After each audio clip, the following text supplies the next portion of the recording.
各位观众朋友，大家好，我是小张。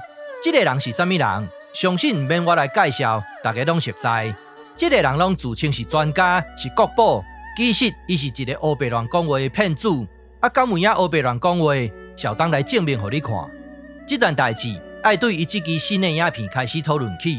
咱来看这句话，这句话有两种读法，会使读作朱侯孙九，大夫孙五，嘛会使读作朱侯孙九，大夫孙五，拢会使。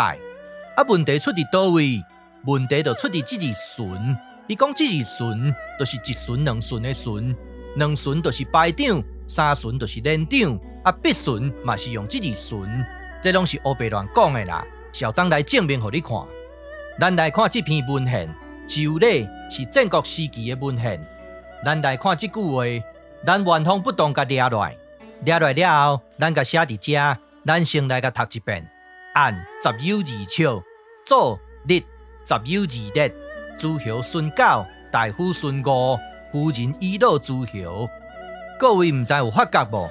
但朴树无讲头前，嘛无讲后壁，是安怎安呢？因为伊就是要甲你装笑的，要甲你骗嘛。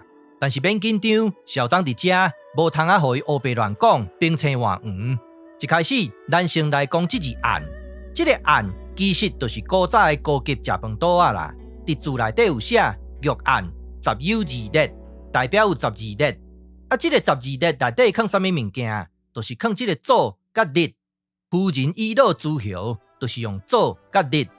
咱即马来讨论这字孙，伫字内底写有解呀。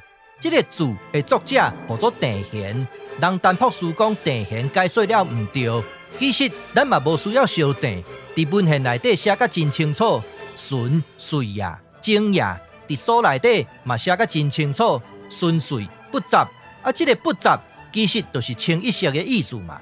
有这个了解了后，咱即马就来讨论这句话到底是什么意思。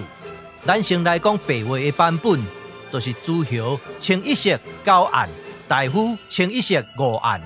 咱若是用东汉的讲法，就要写作安尼：诸侯该九案，大夫该五案。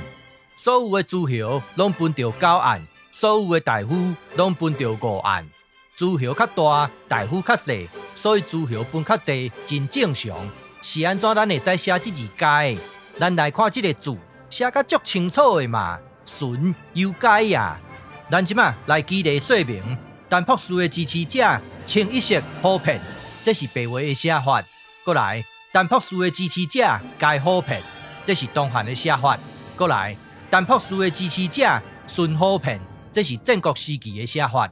看完这个例，相信各位拢有法度理解解甲顺这两字的意思。虽然袂使讲100%同款，但是会使讲真相像。但朴树无讲头无讲尾，目的就是要甲你装笑的，就是要甲你骗，看恶至极。咱来讲结论：第一，但朴树黑白乱解说，搬弄是非，无大紧，搁讲郑贤解说了唔对。第二，其实这字顺伫文献内底有写甲真清楚，其中一个意思不杂。第三，这字顺若是用白话来解说，意思就是清一色。伫字内底嘛写甲真清楚，顺有解呀，表示顺甲解这两字意思真相像。什么等两顺是排长，三顺是连长，搁讲人郑贤解说了唔对，其实什么人才唔对，就是但朴树唔对啦。实在是有够无水准，看恶至极。今日我就讲到这，感谢你的收看，欢迎批评甲指教，谢谢，拜拜。